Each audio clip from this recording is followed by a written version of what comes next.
Hello and welcome to Profiles and Issues, the cable television talk show that gives you in-depth interviews with prominent people in the news. I'm your host, Dennis Rudin.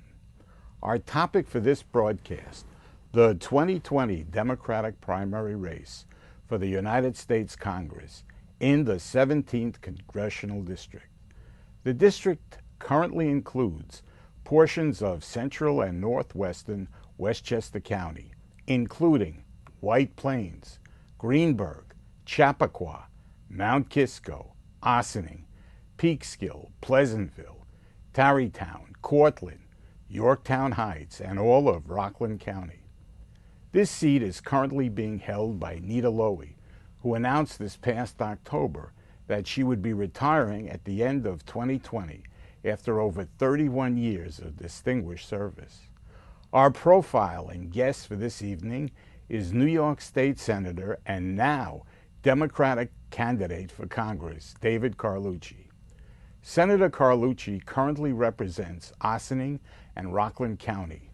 He chairs the Mental Health and Developmental Committees.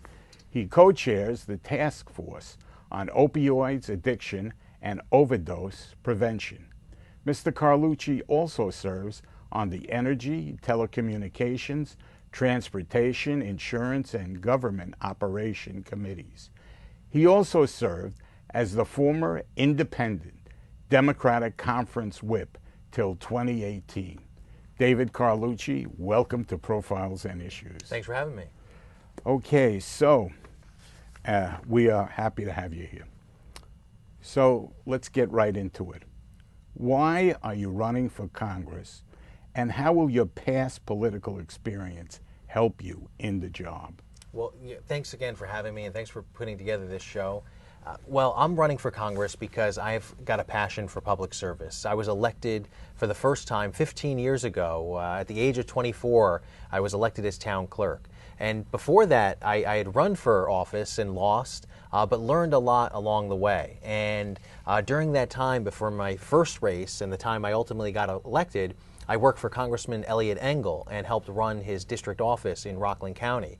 A great experience. But from that time when I was first elected as town clerk, I took my passion and energy to serve people and brought that office really out of the dark ages and into the 21st century by streamlining services online, staggering the hours of the office.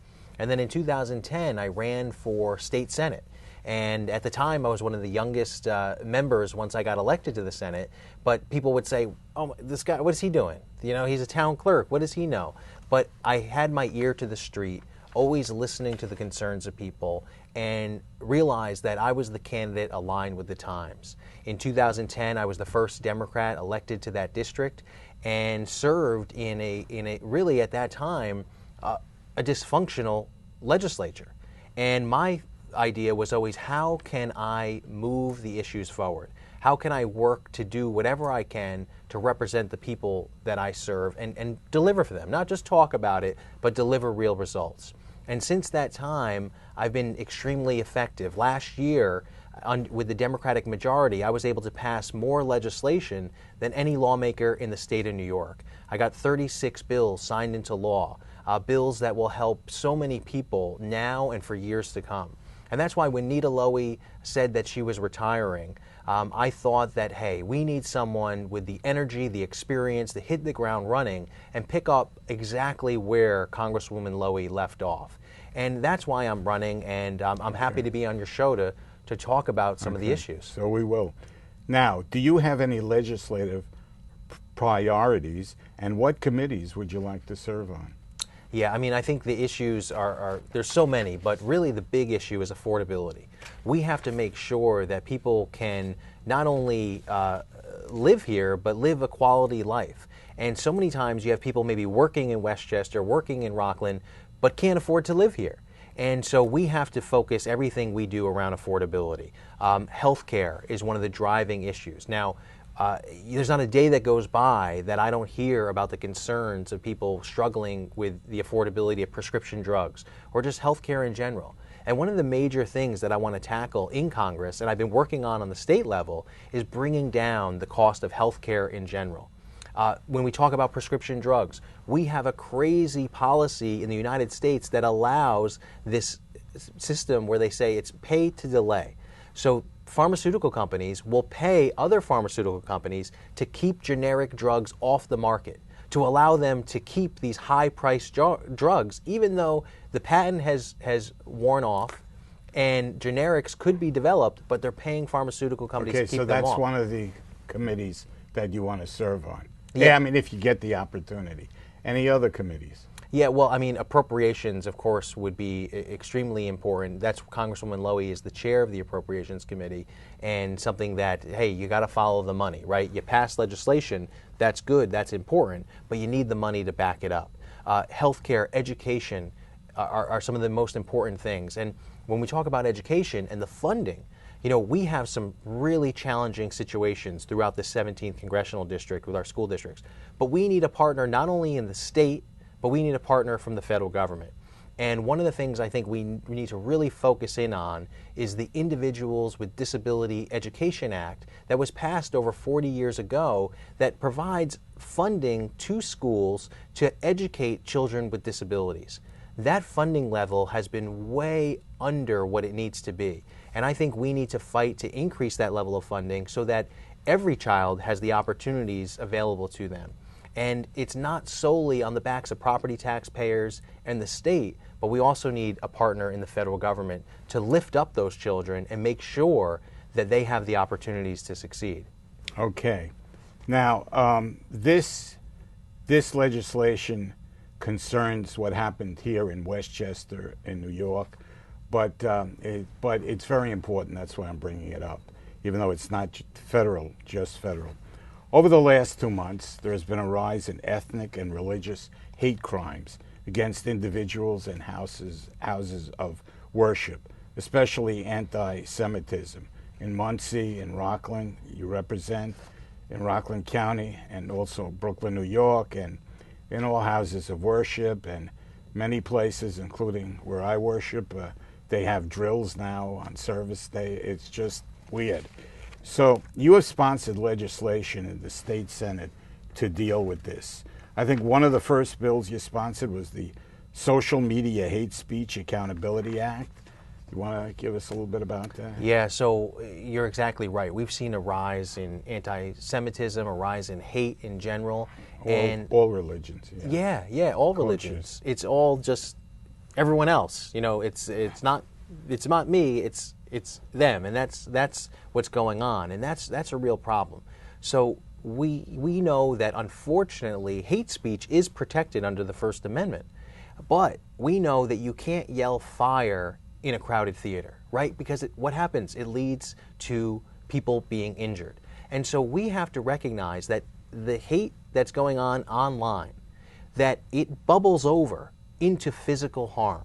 And so the legislation that I put forward, and I'm looking to have a robust conversation about, and hopefully pass into law, would require that the social media companies have a designated way to report hate speech and to have a mechanism to remove it within a certain period of time.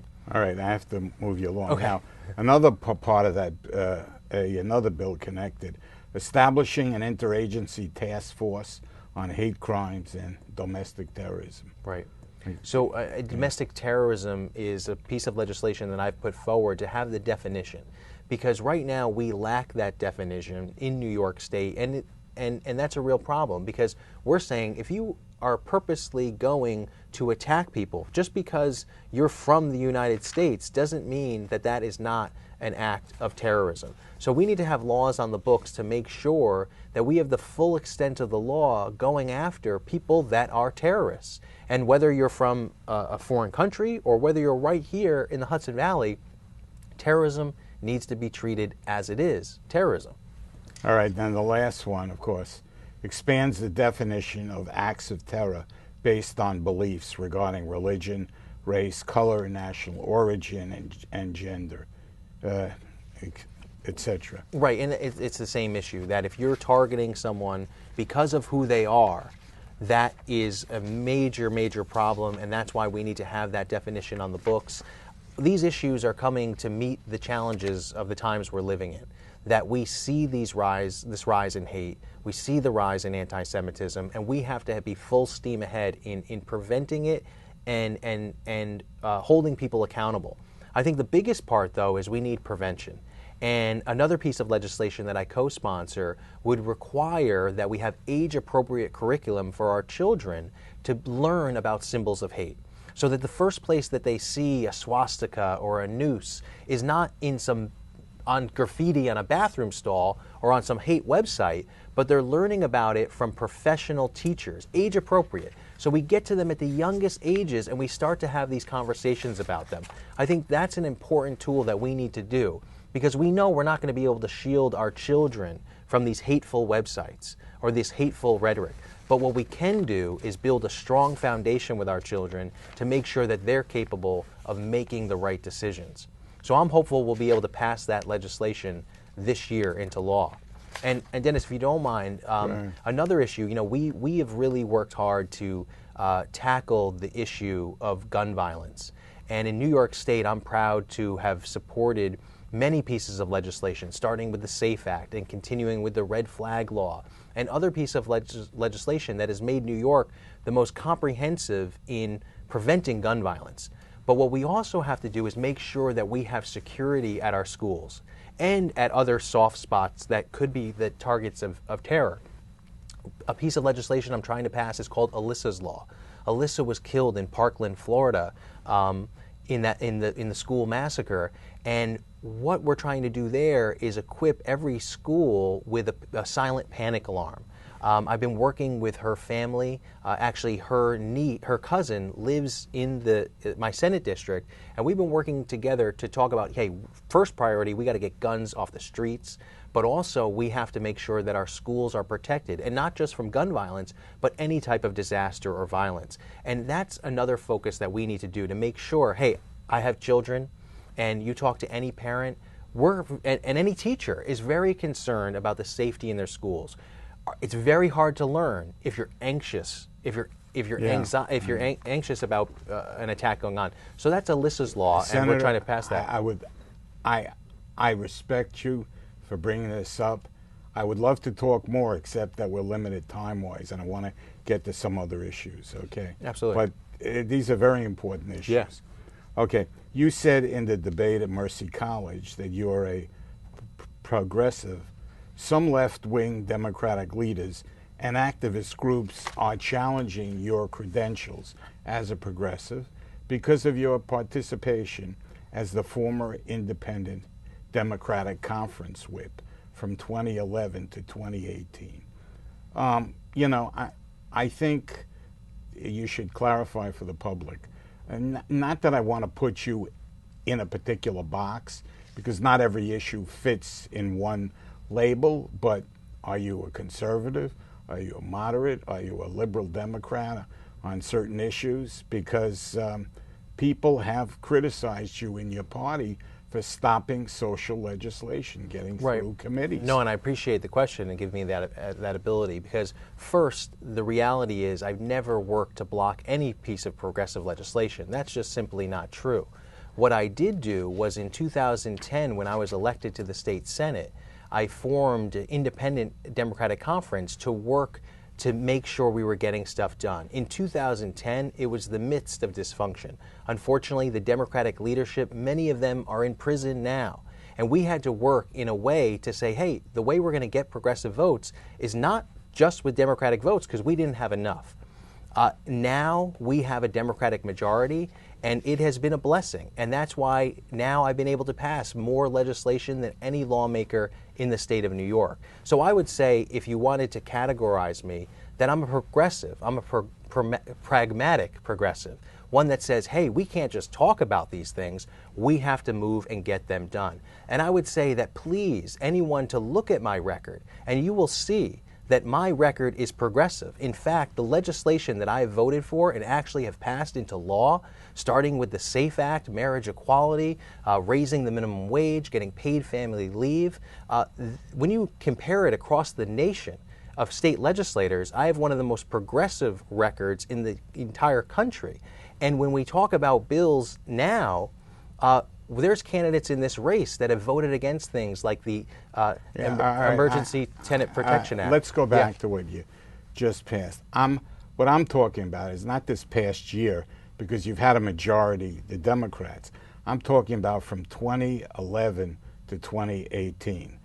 Example, Kristen Stavitsky, chairwoman of the Rockland Democratic Party at that time, said, if you are caucusing with the Republicans, you are empowering the Republicans, keeping legislation from getting out of committee and getting on the floor to be voted on. And I know, as a history teacher, if you don't have the votes, the bills never get out of committee for a vote. That's right. Now, originally, the Democrats had 32 in power. They were, I think, one vote up from the Republicans. When your group caucused, they took between 5 and 8 votes away, taking that majority away and giving it to the Republicans. No, very simple. Oh, I'll let you continue. But no, so and what people are complaining, I'm telling you what the research, okay, that as a result, this blocked votes on health care, a woman's right to choose, civil rights, public education funding, criminal justice reform, all these issues. Now, the Democratic Party made up a lot for this when they got a clear majority in 2019. Right. Yes, a lot of this has been passed, but from 2011 to 2018, while this independent committee existed, a lot of that legislation was blocked. And the fact is, the Democrats were not in power. Right, they weren't in power because we didn't have enough Democratic votes. And just to set the record straight... But you didn't have the votes because the INDC did not vote... No. And I'm not talking about every issue. No. That's where we have to make the record crystal clear. Okay. When we dissolved the Independent Democratic Conference before the election in 2018, the Independent Democratic Conference joined and fully merged with the Democratic Conference. We still did not have the votes to deliver any votes forward. And that's the thing that I think is commonly misconstrued. This idea that somehow I was standing in the way of progressive legislation is simply not true. What I did was fight to get things that I could get done. We got marriage equality passed when it was a Republican majority in the Senate. We got the SAFE Act, the most comprehensive gun control legislation in the nation, passed when it was a Republican Senate. This idea that I blocked progressive legislation is a fallacy, and that's what I'm trying to say.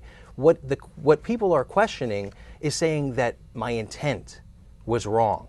And that's the part that I'm trying to say, hey, that's not true, because when you look at my record, it's crystal clear that I voted every time on these progressive issues, and others haven't. And that's what I'm trying to say, that we did not have this Democratic majority.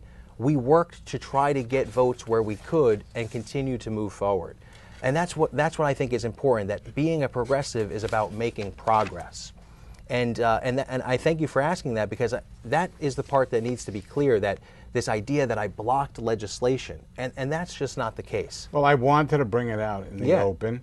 This is a clear format for anybody who comes on, and I wanted you to have that chance to address it. And I wanted you to have the chance to defend yourself, because, again, it's still, there are many people that feel very strongly about that. Absolutely. But just one other question, then. How come in 2014 the Rockland Democratic Party did not endorse you how come they I haven't been endorsed many times by different committees. I've always been a Democrat, but very independent, that I say, hey, look, I'm not just listening to the party leadership, I'm listening to the voters in my district. And each time I was reelected, and I went through an intense primary and actually won the primary, because I think when people actually know me and they actually look at my record and say, hey, you didn't just talk about it, you fought and delivered. And so I could have sat on the sidelines and done what was politically expedient. I've always taken a risk. I've always put it on the line. And that's what I continue to do, to represent the people I serve. I think the worst thing in the world is just to go along to get along, to just say what people want to hear. I've consistently pushed and pulled. But the fact that you went on the INDC, you've got to be conservative on certain issues then, right? And I'm not Well, saying no, I mean, that's wrong. Like, would you consider yourself a fiscal conservative? I mean, I would consider myself a pragmatic progressive, and that's what my record shows. That I've always Give me an example. You want? We don't have time to go into the context example. of the legislation, but give me a name of a legislation that gives an example of pragmatic. The SAFE Act, the the SAFE most Act, comprehensive okay. gun control legislation in the nation. Okay. We needed to push and pull and get Republican votes to pass that legislation. That's the part that just needs to be told, that when you look at these votes, there wasn't 32 Democrats or 32 progressives. When you look at marriage equality, when you look at raising the minimum wage, when you look at paid family leave, and that's why I bring into the point that now that we have a Democratic majority, we have 40 votes now. Now I've been working with Andrea Stewart-Cousins, our leader, right. and I've been able to pass more legislation than any lawmaker in the state of New York because we work together. We're saying, look, it's about moving the ideas forward. It's not just about talking about them. It's finding a way forward. Thank you very much for addressing that. We have to move on time-wise. This is not an easy question in a short amount of time, but if you are elected, you will be facing these challenges. Has Congress declined, in your view, as an institution with regard to its ability to execute checks and balances over the executive branch as defined by the Constitution? Would you pursue a more aggressive policy in Congress to safeguard these rights?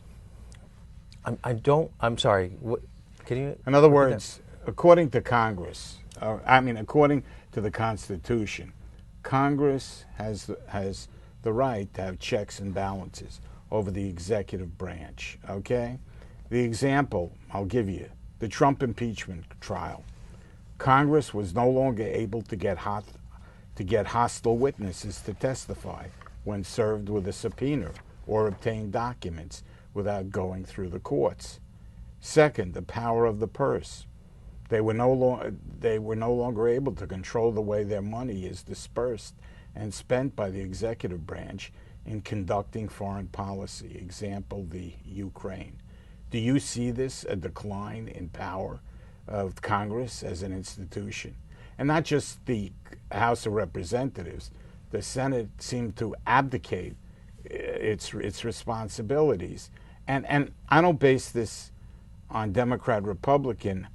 I base this on the fact that there was information presented, and yet they refused to call in a witness, John Bolton, who said he wanted to testify, who was in the president's cabinet, who spoke directly to him. Oh, it's so extremely that's disturbing. why it's extremely disturbing. Now, would you fight for a more aggressive Congress, or do you think Congress should just adapt to this new role? No, we need to have checks and balances and do everything we can. I mean, I think what part of the problem is as society changes, as the community changes, we need to adapt our laws to do that. And a big part of that is just the structure of how our government structures. So anything that we can do to have more independence from the legislature and more checks over the executive branch is a good thing, and I welcome that and would work towards that. Do you have any ideas offhand? Well, I mean, some of them would be like what we saw recently. I mean, particularly when we talk about having the power to go to war. I mean, this is something where the Congress has to affirm that. All right, the point that I'm trying to make is this, and the fact that you were on an independent committee. All right, we're in a situation today where Congress is dysfunctional. I grew up in a time when Democrats and Republicans could sit down and make deals, where Ronald Reagan would call Tip O'Neill in the White House, and they'd sit down and they'd make deals, you know. It wasn't perfect, but at least the government moved. Right. At least you didn't have... Right. You think you could sit down, and bring your party along so that at least you could have a dialogue again? I mean, I understand it's really bad Like well, you saw I don't know if you saw the State of the Union. I did, Two yeah. separate sides of no one talks to anybody. Right. Oh, it's Trump wouldn't talk to her. Nancy Pelosi tore up the speech. Right. Yeah. You know, you can't get more hostile than that. You know, there seems to be no more respect for the institution. No, I mean, and that's why when I ran for the Senate in the first place, that I said, look, I'm going to try to put the differences aside and see where can we work together. And that's the same idea in going to Congress, to say, look, I'm a Democrat and I will always stand by my progressive values. That means we've got to move the issues that our community cares about forward. And it's not always the sexy issues that you hear about on TV. It's about providing funding to our school districts.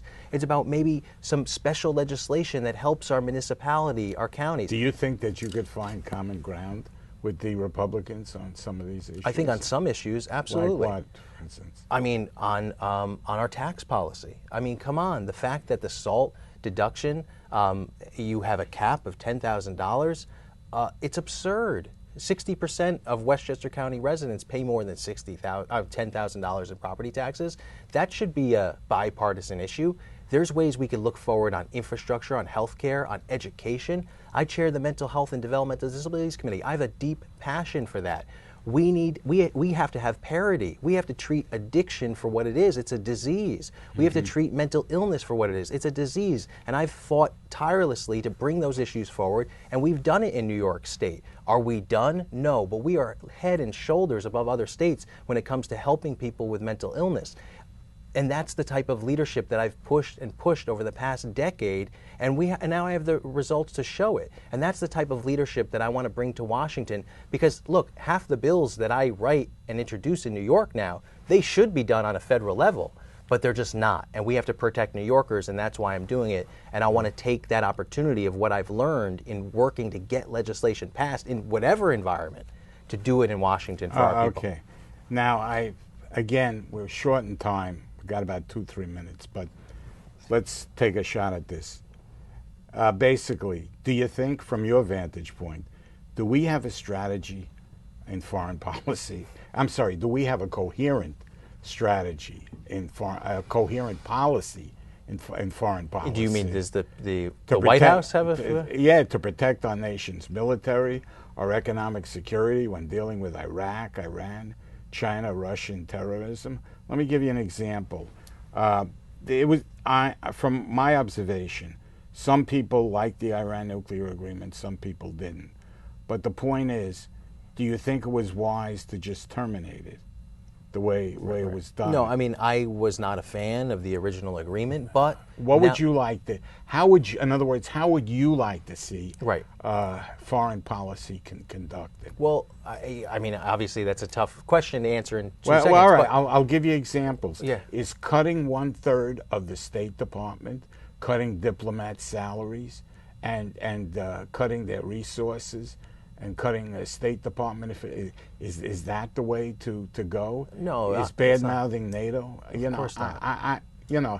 What would you do once you get there? Well, one example, I'll say Israel. Okay. I think we need to be steadfast in our support in Israel. The funding that we provide for Iron Dome and the other types of defense mechanisms that have helped save thousands of lives, they need to be given to Israel without conditions. And we need Congress members that will stand behind that and protect and fight for Israel. I mean, look, the Iran deal, I was not a fan of, but then we were having a deal, we were working on something, we should continue that. So I know there's nuances to all of these issues, and foreign policy we could spend weeks talking about. I'm sorry that I couldn't give you more time. No, of course. No, I appreciate the time that you've given me. But I promise you that when this crazy primary is over, we definitely want to have you back. I would love to talk about things, all right? And thank you very much. Yes. State Senator Carlucci, thank you for being our guest on Profiles and Issues, and good luck in your campaign for Appreciate Congress. that. Thanks for having me. Thanks for doing the show.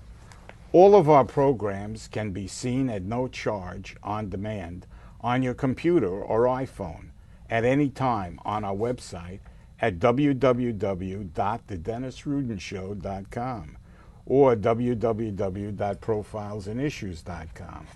Please send your comments about the program, interact with us, and learn about issues on our Facebook pages at facebook.com/The Dennis Rudin Show, or email us at www.profile.issue@yahoo.com. All of our programs are broadcast on Optimum Cablevision and Verizon Fios. Check your local cable calendar for time, day, and channel. This is Dennis Rudin saying so long for Profiles and Issues.